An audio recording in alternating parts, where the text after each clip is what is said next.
आदरणीय कैलाश जी मेहरा साहब हैं। मैं निवेदन करता हूं आप सूर्य की मंडी से आप पधारे हैं।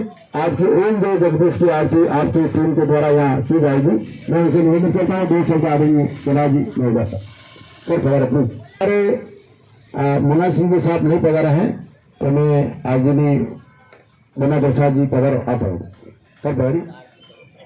हमारे आज के कार्यक्रम के अध्यक्षता कर रहे हैं आदरणीय के गुप्ता साहब, उनसे निवेदन करता हूं कि आप पधारें, आशीर्वाद वचन हमें आशीर्वाद फरमाए। आदरणीय के गुप्ता साहब।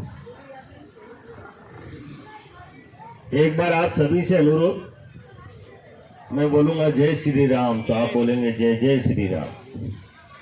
जय श्री राम। थोड़ी सी आवाज में कमी है, मेरे बाद शायद खीर का प्रसाद तैयार है, तो अपन खीर का प्रसाद जब लेने के लिए तैयार हैं तो आवाज में भी दम होना चाहिए। पूरी फतेह सागर पर अपनी आवाज गूंजनी चाहिए। बोलिए जय श्री राम, जय जय श्री राम। आज के इस सुंदरकांड या मैं ये कहूं कि एक धार्मिक सामाजिक कार्यक्रम, और उस कार्यक्रम को जिन्होंने आयोजित किया, संयोजित किया, उस संस्था का नाम नहीं लूं ऐसा हो नहीं सकता। जय हनुमान जय राम चरित मानस प्रचार समिति के कर्ता धर्ता और हम सबके मार्गदर्शक, जिन्होंने बहुत अच्छे शब्दों में हमें धर्म के प्रति बताया। और सबसे बड़ी बात, जो सुंदरकांड जो हमें सुनने का अवसर प्रदान किया, मैं उनका किन शब्दों में आभार व्यक्त करूं या किन शब्दों में उन्हें धन्यवाद दूं, और धन्यवाद भी कैसे दूं, मुझे अभी तक इस बात का ध्यान नहीं आ रहा है। मैं तो केवल एक बात कह सकता हूं कि इस धरती पर ऐसे महान पुरुषों का जन्म, हम सबका जन्म साकार करने के लिए या हम सबका जीवन सफल करने के लिए ऐसे महान पुरुष पैदा होते हैं। ऐसे महान पुरुषों में एक नाम सत्यनारायण चौबीसा जी का भी है। एक बार जोरदार तालियां बजाकर उनका अभिनंदन होता है। आज के अतिथि और मेरे माननीय सम्मानीय आदरणीय, जहां भी जाता हूं मेरी इतनी झूठी प्रशंसा करके मैं ये बोलता हूं, समझता हूं कि मैं क्या बोलूं। वैसे अधिवक्ता हर काम में निपुण होते हैं, इसमें कोई दिक्कत नहीं, कोई असंभव नहीं, लेकिन ये अधिवक्ता होते हुए भी हर सामाजिक और धार्मिक कार्यक्रम को अपना कार्यक्रम मानते, और बड़ा अच्छा लगता है इनसे मिलने के बाद जो इनके भाव सुनने के लिए मिलते हैं। दुनिया में बहुत सारे इंसान जन्म लेते हैं और कब चले जाते हैं, कब आते हैं, दुनिया क्या पड़ोस को भी मालूम नहीं पड़ता। लेकिन कुछ बिरला ऐसे होते हैं, जब जाते हैं तो लाखों लोगों की आंखों में पानी आता है, और जब रहते हैं तब हजारों लोगों, लाखों लोगों को खुशियां देते हैं। ऐसे सम्मानीय निर्मल जी पंडित साहब के लिए भी निवेदन, जोरदार तालियां बजाकर उनका भी अभिनंदन और स्वागत करें। मंच पर विराजमान अन्य अतिथिगण, मेरे सामने बैठे हुए शहर के गणमान्य नागरिक बंधु, मातृशक्ति युवा साथियों, सबसे पहले तो मैं आज की इस धर्म सभा में आप सभी के चरणों में सत सत नमन करता हूं। मुझे यहाँ आने का अवसर और आप लोगों के बीच में बोलने का जो अवसर मिला है, मैं ये मानता हूं कि शरद पूर्णिमा का आज का दिन मेरा सफल हुआ। ये कोई साधारण बात नहीं है।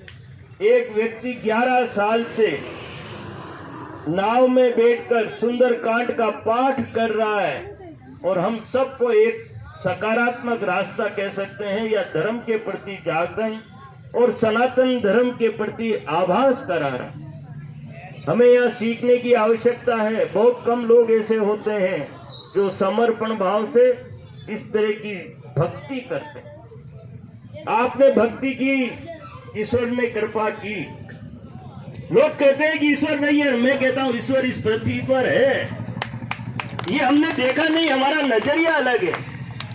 आज भी जब भी कोई तकलीफ आती है, विपत्ति आती है, तो सबसे पहले हम भगवान का नाम लेते हैं। हे भगवान, इस विपत्ति और आपत्ति से छुटकारा दिला। तो कहीं तो भगवान है। भगवान हमारी आस्था का केंद्र है, हमारा विश्वास है, और भगवान हर जगह है, इसमें कोई संदेह नहीं। आपने सच्चे मन से आराधना की, प्रभु की कृपा आप पर बरसी, और उसका फायदा आज पूरे शहरवासी, और मैं ये कह सकता हूं कि राजस्थान ही नहीं, देश और दुनिया के पर्यटक यहाँ आते हैं तो खुशी से झूम उठते। तो कहीं न कहीं ईश्वर है, इस बात में कोई संदेह नहीं। मैं एक दृष्टांत अवश्य सुनाऊंगा। मैं भी नगर परिषद का सभापति था। शंकर दत्त जी शर्मा हमारे यहाँ एसपी हुआ करते थे। हमने एक गरीब के लिए रोटी बैंक की स्थापना की, और उस रोटी बैंक में हमने ये निर्णय लिया कि गरीब को निःशुल्क भोजन मिलेगा। लोगों ने कहा कि ये रोटी बैंक कब तक चलेगी? मैंने कहा ये मैं जब तक जिंदा रहूंगा तब तक ये रोटी बैंक चलेगी, बाकी तो आप जाना।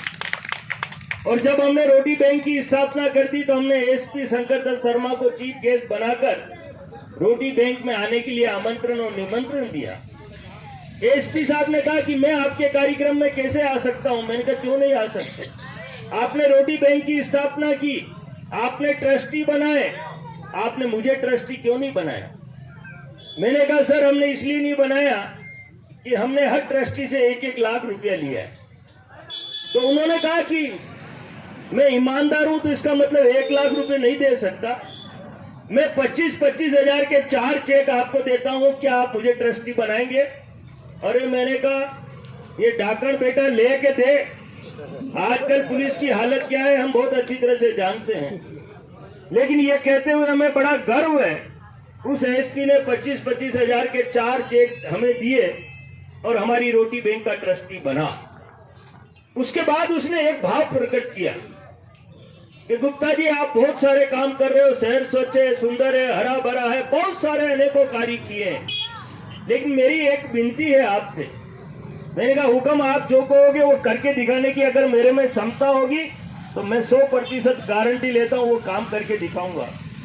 उन्होंने कहा इस शहर में बहुत सारे शिवालय मंदिर हैं और वो शिवालय मंदिर आज वो लावारिस हो रहे हैं।